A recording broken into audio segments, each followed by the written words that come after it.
harkiisa lagu nastaa halkaasa lagu degaa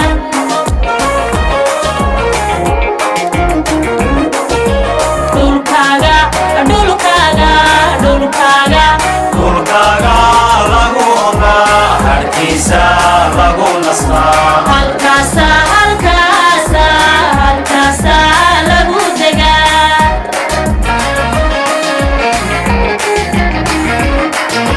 hamun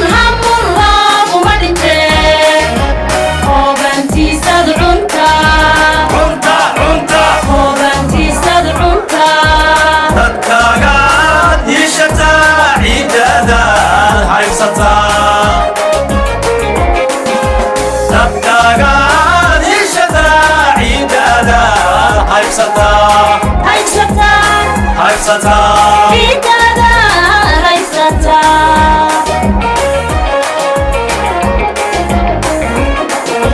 hamun looguma dhintee hoobantiisad cunta hoobantiisad cunta dadkaagaad yeeshataa ciidadaad haybsataa dadkaagaad yeeshataa ciidadaad haybsataa ciidadaad haybsataa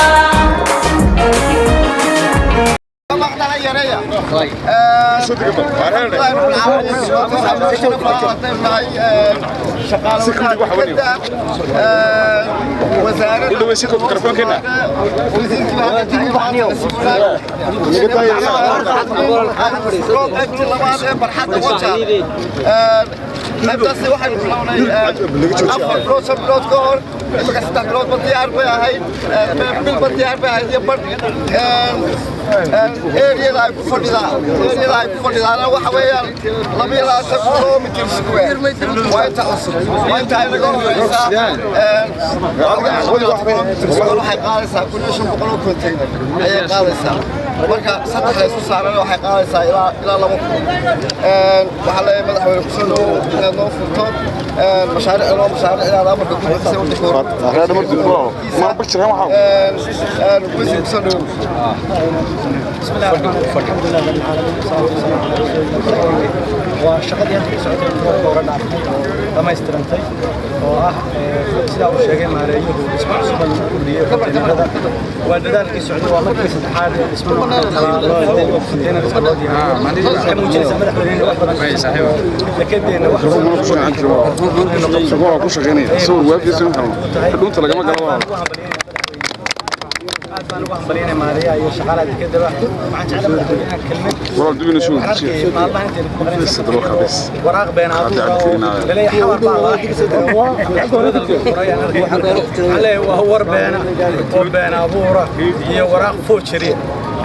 وحوي دكتنا واتروا عن شقينا وان غربر عندنا وضع وفدينه قديشنا وضع وفدينه عندنا كبر يمينه وطلقينه وحوي ونلسينا ونغرمرينا عد كستو واحنا واحد معنا ونغر فريسين سومالينا waxay sugayeen dambeysay Istanbul iyo maalintii cadeed aan kala tagnay marka cid ku wareegaysa waraaqaha foojiriga ku wareegaysa waxaan leeyahay qarannimada waxa uu dhimina aan arkay in dhaweyd bayn waxa weeye hebel baa qoray mucaarad muxaafid waa wax in xamar qiimo loo yeelo laga dhigo in loo kala tartamayo qaranka Soomaaliland damage loo geysto iyadoo la isleeyahay qof weerar waxaan leeyahay waa damage loo geysanay qarannimada waana foojiri ayaan loo noqonin amaatin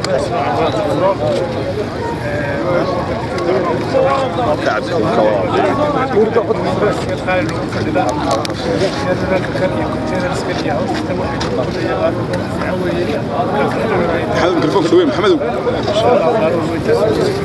بسم الله الرحمن الرحيم مشروعا مدحوينه aad iyo aad buu ugu mahadsanyahay wafdiga la socdayba waqtigooda ay ugu soo leexdeen in ay la arkaan hawsha halkaan ku qabanay waana kiinoo furay imika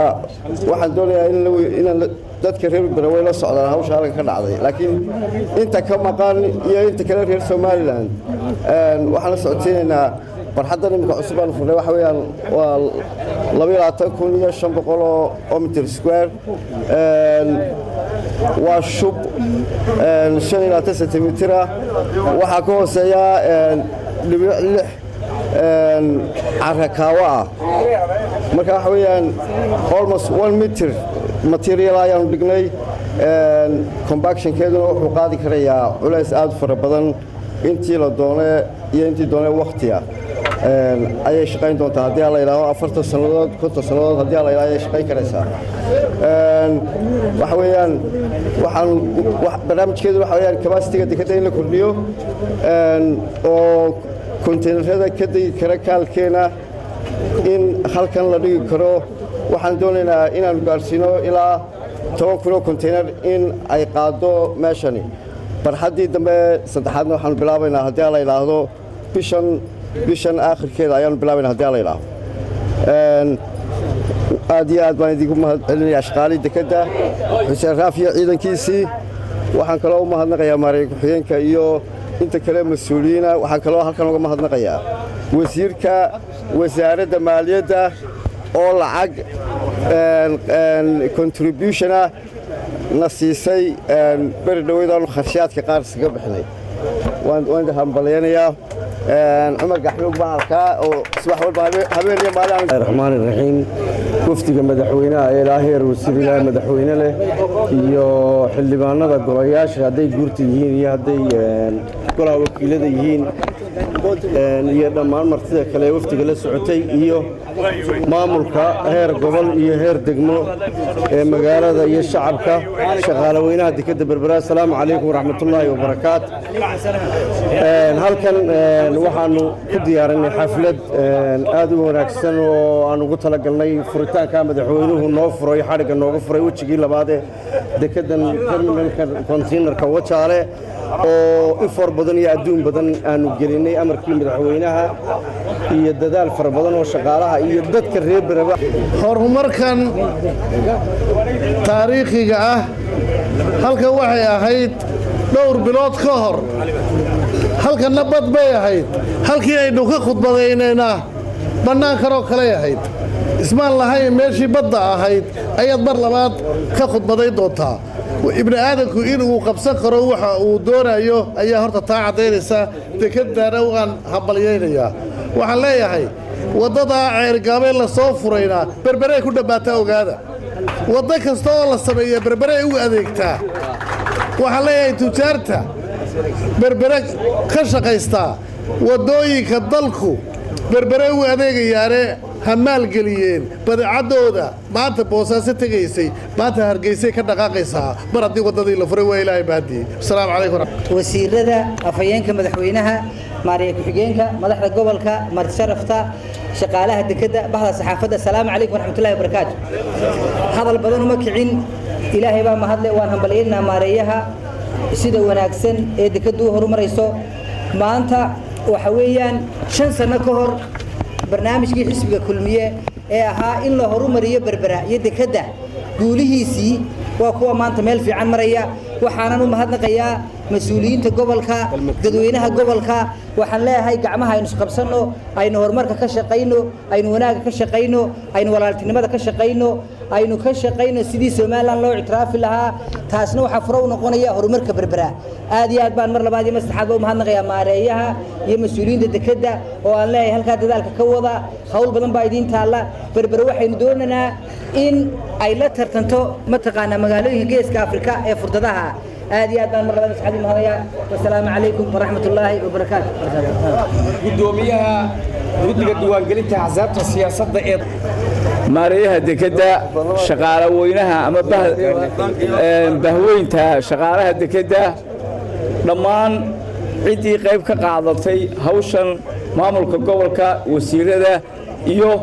dadweynaha reer Berbera waxaan ku salaamayaa assalaamu calaykum waraxmatullaahi wabarakaatu waxa farxad weyn noo ah maanta uu madaxweynuhu xarigga inooga jaray mashruucii labaad ee ugu weynaa ee dekada Berbera laga furo kaasoo qaadaya ilaa 3,000 oo konteenar oo ah marka la isdul saaro iyadoo ka kooban 150 iyo 150 mitir oo marka la isku dhufto noqonaya wuxuu noqonayaa 2,550 mitir square aad iyo aad baan ugu faraxsanahay waxaan maanta farxad labaad ah maanta Horn of Africa inay dekedaha oo dhan la tartanno in dekedeenu ay qaadi karto kontiinaraynta looga baahdo oo Djibouti iyo kuwa kale baa in la tartami karno waxaan hadalkayga ku soo koobayaa ama farxad daydo aan maanta aan soo koobayn inkastoo loo baado loo sheego balwaaqo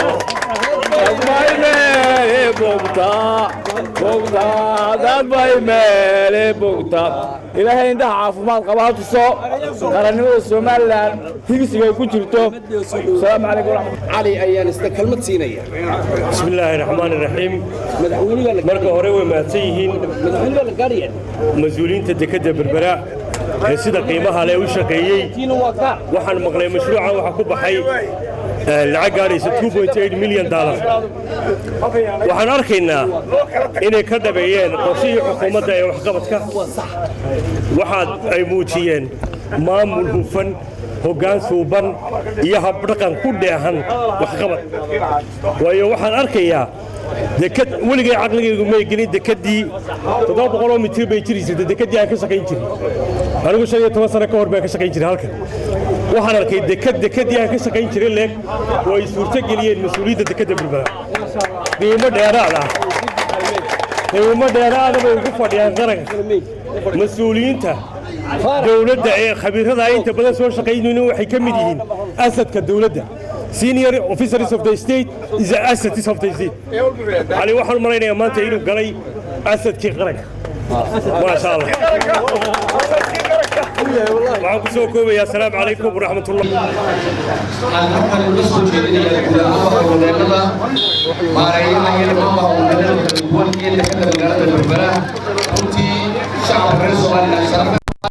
qiimay u tahay in maanta oo maalin dhaweydu in halkan dekada nagastansha lagu sameeyay maantana ay tahay maalin kale oo la kordhiyay dekada magaalada berbera runtii waa vision waa aragti waa qorshe ku yimid wadaninimo waa qorshe ku yimid horusocodnimo waa qorshe ku yimid in wixii shalay aynu qabsannay ay ka badan tahay waxayna sugayeen maanta iyo berri inaan qabsanno u baahan cali xoorxoor iyo tiimka la shaqeeyaba afka madaxweynaha ugu mahadnaqaya afka shacabka Soomaaliland baan ugu mahadnaqaya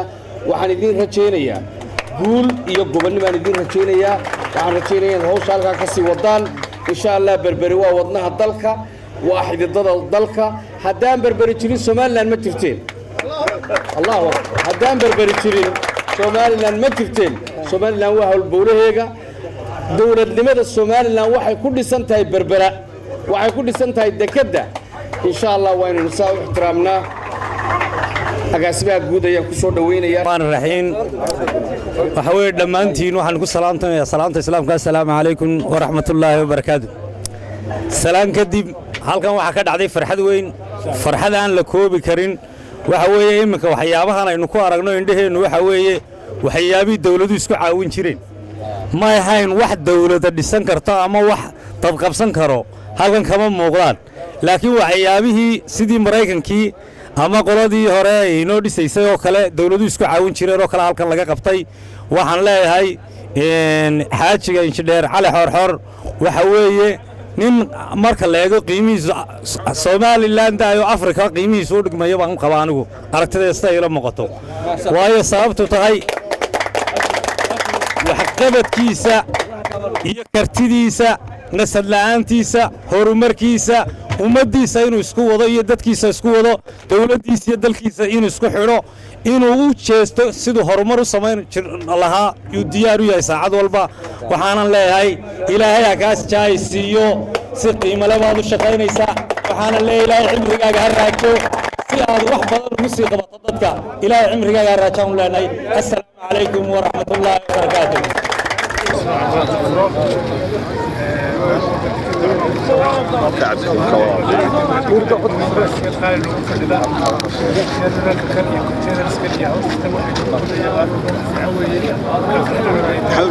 محمد بسم الله الرحمن الرحيم